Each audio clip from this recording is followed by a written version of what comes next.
every single scene was not new, but seeing it on the big screen looked very real. You know, obviously you've kind of covered kind of fairly similar thematic ground with your documentaries. So what was it about this particular story that made you kind of, that appealed to you about making it as a narrative kind of dramatic feature?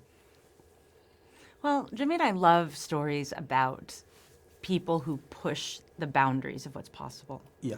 And when we read the script for Nyad, you know, we both had this moment being like, Diana Nyad is just that. And it is a very unique opportunity to create two rich roles for some spectacular female actresses. Yeah. So I think it was that. And I think also, you know, we've made a lot of docs. And I was curious about how telling a true story would translate into narrative fiction. Yeah. And, you know, it's always nice to find yourself evolving creatively. And this was an opportunity to do that. Yeah, and for you, obviously having been there kind of for every step of the way along with Diana, what was it that you were kind of wanting particularly to be encapsulated in this film? And what were the kind of, the things for you that made you think that Chai and Jimmy were the right filmmakers to Well, tell I the had no story? choice, and we're lucky to have every single person that was affiliated with this film. It's just really well done, and it's very true to life. So. Yeah. Were there kind of particular details that you were really happy to see kind of shown in the film? Whether those be kind of small details or kind of Well, bigger for ones? me, my character, inspiring, and I aspire Yeah. to be that. But every single scene was not new, but seeing it on the big screen looked very real. Yeah. Very real. The scene that really was so true to form was when Diana was on the boat and basically dying. Yeah. Yeah. And in terms of the kind of research process, is it quite similar to when you're making a documentary, or is the whole kind of process of putting something like this together just a totally different ballpark? It's different because it came from two very established producers. Yeah. And it had a screenplay that was written by someone based on a book. Yeah. So normally there are 10 layers in between that. Yeah. So I was interested in the news footage. I was interested in kind of the archival feeling of it because I was thinking more about how do you dramatize the endurance of it? Yeah. How do we make the water in each swim build upon one another, not be monotonous? Yeah. How do we add meaning to that? What is the function of memory here? And so it was very different as a process in terms of your prep. Yes. Yeah. And it was also interesting to work with visual effects where I've never had that opportunity to just create something. Yeah. It's if you could think about it, they could do it.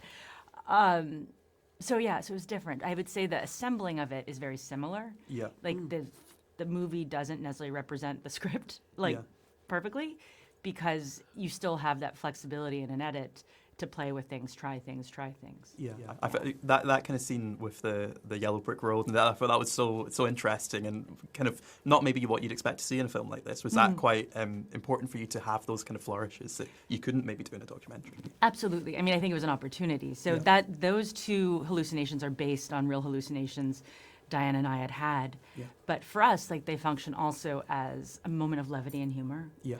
Trying to remind audiences of the delight that that Diana does experience, the wonder, as well as how separate from her own body she becomes and how much she needs her team, Bonnie, who's standing by her, and her team, because they really end up being responsible for her. Yeah. Yeah, and in terms of the performances, obviously Jodie Foster playing yourself, it must be great to have a two-time Oscar-winning actor. What were your kind of discussions like with her? Were there any kind of particular bits of information that you wanted to kind of impart to her about playing you and what was important? We spent quite a bit of time together actually, and she picked up a lot more than I realized until I watched the movie.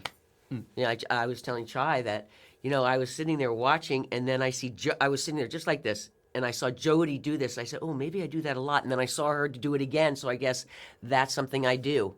which I didn't know. Did the four of you, yourself and Diana and all kind of meet together? What were yes, those we all kind met together. Yeah. I spent more time with Jodie. Diana spent more time with Annette, and we spent a lot of time with the four of us. Mm-hmm. How well do you remember when Diana first told you that she was, after 30 years, she was wanting to... Do you remember the specific moment when she told that she was wanting to accomplish this again? I do, and I just thought about it, and I said, I need to see you in the water. Yeah. And we went to Mexico and watched, and to see anybody, especially somebody that you know so well, do what they do best is beautiful. I think, one of the other important things about the film is obviously we see the flashbacks, and there's some, pretty tough stuff in there. How difficult is it to kind of get that right and kind of make sure that that's, involved in the film, and it's not necessarily the main thing, but it's there, and is that quite a difficult balance to kind of toe? I think sure it's a difficult balance, but I knew we would always get there, if that makes sense, because that's our responsibility. And I think it's also very important that those experiences in Diana's life, are part of the challenges she overcomes. Yeah. And they don't necessarily go away. So it's always something here, but so is her career. It's all part of kind of one messy thing. But just, I just felt responsible that we had to get it perfect. Yeah. And you did. Yeah. Thank you. I wanted to talk about the music as well, because it's a great soundtrack. How was that kind of taken from your conversations with Diana about the music that she was listening to and interested in? What were the choices, the decisions behind those choices? Well, Diana talks a lot about how important music is for her while she swims, just to keep the beat, to keep her mind focused, and so much of this was how do you dramatize her inner journey, her inner landscape. And so the music was one way to do it. Yeah. Because you can kind of conjure up moments that are from her past in that. And I thought it was really, really important for locating where Diana's mind might be going.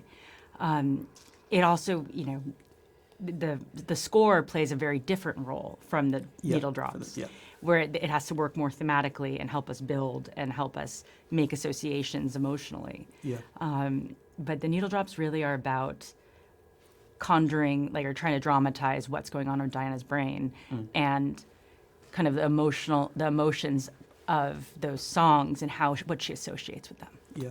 I want to talk about Rhys Ifans' performance as well as John Bartlett. Yeah, and that was very emotional moment when you then at the end of the film, it's in loving memory of John Bartlett. How that must have been an emotional experience for you. Diana and John and Bartlett were very close, close, and he was a great human being. I mean, nobody knows the Gulf Stream like he does. Every 15 minutes he was pinging all along, because not many people know about the eddies.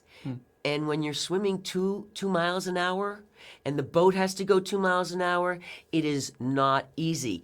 And if the eddy's going 2.5 miles an hour, it's tough to get out of that. Yeah. So he kept her away from the eddies really well. Yeah, and the film also kind of goes to lengths to point out that this was such a team effort, and was it 40 people involved? Yes. Obviously can't all be characters in the film, but was that important to you as well, that these people are all kind of given their due and given their credit? Yeah, as a credit in some way? Yes, and everybody did their job. The shark divers, and then the boat drivers, and then they go on their motherships to eat and sleep before they come back for their next stint. I just want to add, one particular scene which I really enjoyed was when the kind of younger swimmer has failed in her attempt, and Chloe, Diana, we were pretty happy. And, that was really well done, because that's kind of what happened, except there were 10 of us jumping up.